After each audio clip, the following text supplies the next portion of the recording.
So I've posted 4 case studies from the first chapter, which really tries to set out this idea of where we are now and sets the scene, I guess, for this tussle between the local and the global, which begins with Canlis, which sort of shows this drift away from the most orthodox aspects of modernism towards something that's more tempered and nuanced. And it then looks at Flint House, which is of course remarkable, but it sort of shows that material alone isn't enough. And the sense that architects can forensically, that word that architects use, look at something material with a view to making something belong somewhere is kind of absurd. I mean, it's very reductive, and it doesn't, in a way, demonstrate that you can simply use one material to develop a really intimate connection with a place that is always a set of sort of much more overlapping, intertwined, subtle and unpredictable elements. I think the third project that was in the first chapter is an amazing piece of architecture. And I think what I love about it is that if you showed many people, they wouldn't know it was sort of high architecture, which it is. But it's also a hybrid project that sits between agriculture and architecture. And it's a project by Clancey Moore, and that was at Shapwell Farm Drawing Matter, which is the at-cost barn. And it's really clever and it's really interesting because it's so unpredictable. And it's something where the moves of the architect are less obvious than at Flint House. The fourth case study is self-indulgent because it's my project and it's a house that we did in Greece, but it tries to show how you can establish a new kind of vernacular that doesn't do what many architects do, which is use the existing vernacular as a starting point. Because the existing vernacular grew up at a certain point in human history, and all of those relationships that made that vernacular emerge have disappeared. So that's the narrative of the first chapter. The second chapter, if in some ways I've suggested that high architecture might in a way be something through its sort of orthodoxy, is often something that doesn't deal with the local very well. The second chapter really demonstrates 2 extraordinary architects' work and how they have really understood how to locate a building with the most millimetric precision.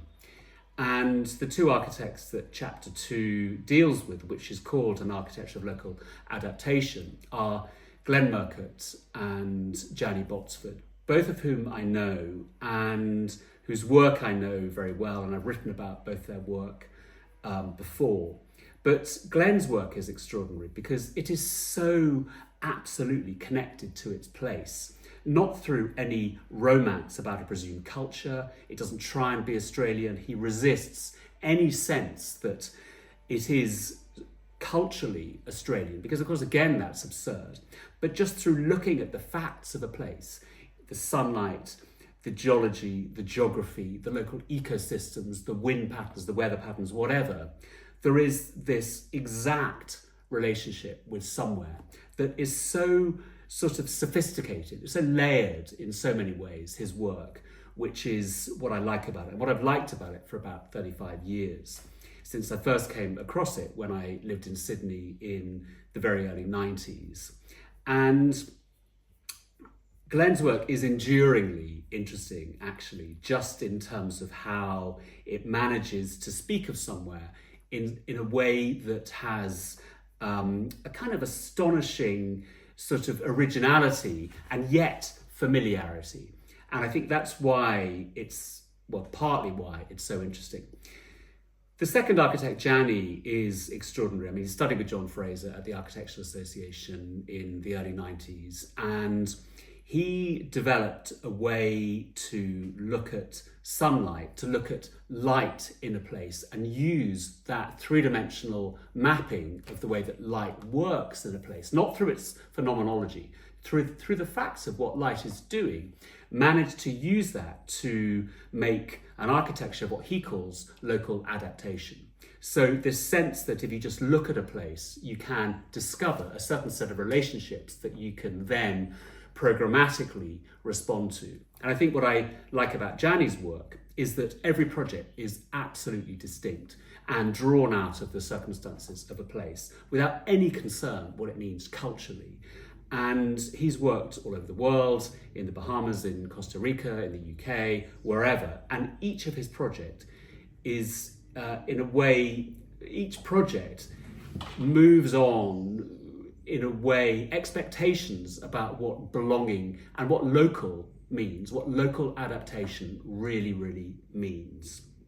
So that's chapter 2. And in that chapter, I look at a couple of Glenn Murcutt's buildings. One is the house that is the Marie Short House. That was the first project that really set out an agenda that moved on beyond the sort of quite unsophisticated Miesian pavilion that he did for his brother. That's still a really good project, through to something that was more expressive without, in a way, being over-expressive or flamboyant. And that was the first pair of slid pavilions with the first expressive roof. And then I look at the Arthur Boyd Centre in Bundon on Riversdale, which is a project that he did in collaboration with his wife, Wendy Lewin, and someone called Reg Lark. It's a much bigger building. In Gianni Botsford's case, I look at a project that he did that was in a backland site in London that was a new house in the context of 6-storey Victorian terraces, which is really unlike anything that exists in that part of London, and yet, again, belongs absolutely through Gianni's ability to really look at what's there and harness it.